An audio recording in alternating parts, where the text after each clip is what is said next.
Think investing and trading are the same thing? That single mistake, that simple confusion of terms, is the number one reason most new people in the crypto market lose their money. One is a disciplined strategy for building long-term, generational wealth. The other is a high-stakes game of speed, timing, and intense psychological pressure. They are not the same sport. Today, we're going to bust that myth forever and give you the clarity to choose the right path for you. Welcome back to Clever Money Hacks, the place where you learn to navigate the world of finance with power and intelligence. Let's define these two paths in the next 30 seconds. Investing is buying an asset like Bitcoin or Ethereum because you believe in its fundamental value and long-term potential, with the plan to hold it for years, even decades. Trading is buying and selling those same assets over very short time frames, days, hours, or even minutes, to profit from their price volatility. Investing is like planting an oak tree. You do the work up front and let it grow slowly and steadily over a lifetime. Trading is like trying to catch lightning in a bottle. It's exciting, but incredibly difficult and dangerous. Now that you understand the fundamental difference, let's do a deep dive into the mindset, the strategies, the tools, and the risks of each, so you can make an intelligent decision about how to approach this powerful new asset class. But first, our crucial reminder. The information provided in this video is for educational and informational purposes only and should not be considered financial advice. Cryptocurrencies are extremely high risk and volatile. You can lose all of your money. Always conduct your own thorough research and consult with a qualified financial advisor. This video is not sponsored. Let's begin by exploring the path of the investor. I want you to think of the crypto investor not as a gambler, but as an architect. They are not concerned with the daily noise of the market.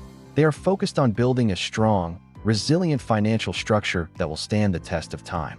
The philosophy of the investor is rooted in long-term belief and fundamental analysis. This isn't just a vague feeling, it's a research process. Before buying an asset, a true investor asks deep questions.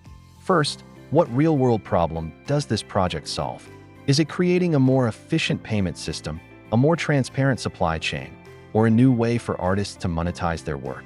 A project without a purpose is just a speculation. Second, who is the team behind it? Are they public? Do they have a track record of success in technology or business? And do they communicate clearly with their community? A project with an anonymous or inexperienced team is a major red flag. Third, what are the tokenomics? This refers to the economics of the crypto token itself. Is there a fixed supply like Bitcoin, which makes it scarce? Or is it inflationary? How are the tokens distributed? A project where the founders and early investors hold the vast majority of tokens can be a significant risk. Fourth, does it have a strong and growing community? A project's true value is in its network of users and developers. An active community that is passionate about the project is a powerful sign of long-term health. The investor's time horizon is not next week or next month. It's 5, 10, or 20 years from now. Their core belief is in the famous mantra, time in the market beats timing the market.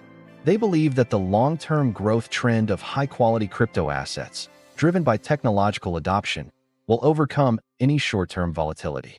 They are not buying a lottery ticket. They are buying a piece of the future internet. So what strategies does the investor use? The primary strategy is dollar-cost averaging, or DCA. This is the same powerful, disciplined approach we've talked about for stock market investing. It means investing a fixed amount of money on a regular schedule, say $50 every Friday, regardless of the price. When the price is high, your $50 buys fewer coins. When the price crashes and others are panicking, your automatic investment continues, buying up more coins at a discount. This removes emotion from the process and ensures you are consistently building your position over time. It's an automatic discipline machine. The second key strategy is simply to buy and hold, or as it's famously known in the crypto world, HODL. This term originated from a typo in an early Bitcoin forum, but it has come to represent a powerful philosophy: hold on for dear life. This means once you've bought a high-quality asset based on your research, you hold on to it through the wild price swings. You don't sell when the market panics, and you don't get greedy and sell everything when the price soars. You trust in your initial research and the long-term growth trajectory. This requires immense patience and emotional fortitude. The psychology of an investor is one of extreme resilience. The history of crypto is filled with brutal bear markets where prices have dropped 80% or more. An investor must be able to watch their portfolio get decimated and not panic sell at the bottom. They must have the conviction to hold on and even continue their automatic DCA buys when it feels like the world is ending. They must also be able to hold on during a euphoric bull market and resist the temptation to sell too early and miss out on further gains. Their success is almost entirely dependent on their ability to control their own emotions of fear and greed. What kind of assets does an investor typically focus on? Generally, investors stick to the most established, well-known, and decentralized projects that have the strongest track record.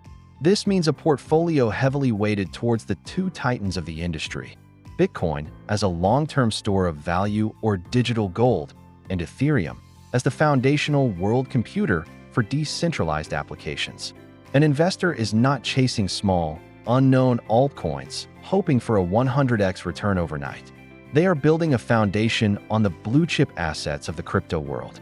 Now, let's explore the other side of the coin, the path of the trader. If the investor is an architect building a skyscraper, the trader is a hunter in a fast-moving jungle. They are not concerned with 5-year plans. They are focused on the immediate movements of the market, seeking to capture profit from short-term price action. The philosophy of the trader is rooted in technical analysis and market sentiment. They are less concerned with a project's long-term vision and more concerned with chart patterns, trading volume, and market momentum. They believe that all known information is already reflected in the price, and that the history of price movements can be used to predict future movements. They use a completely different toolkit than the investor. A trader's primary tools are technical indicators.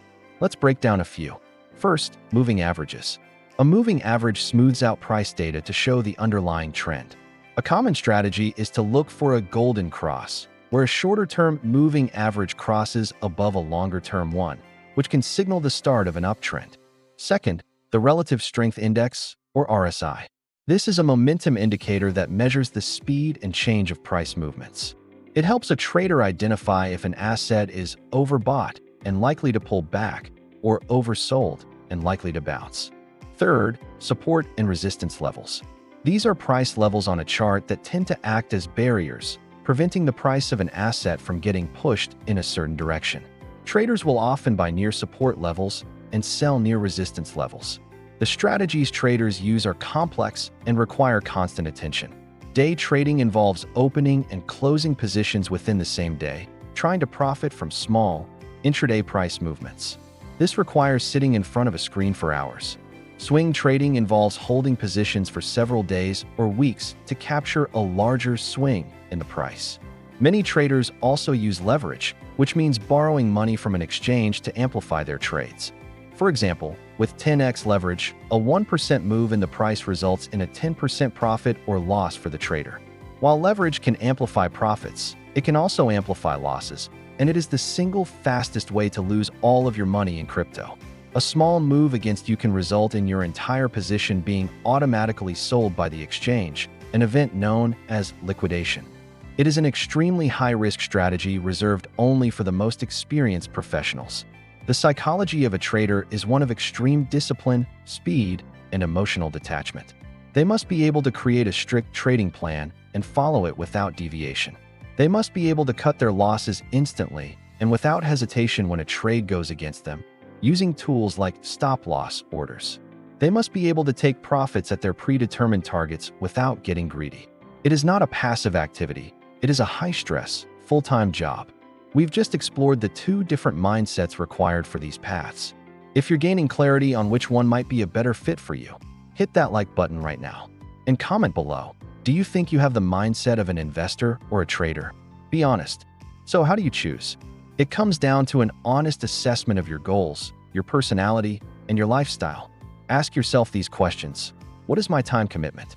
Do I have hours to dedicate to watching charts every day? Or do I want to set it and forget it strategy that I check once a month? What is my risk tolerance?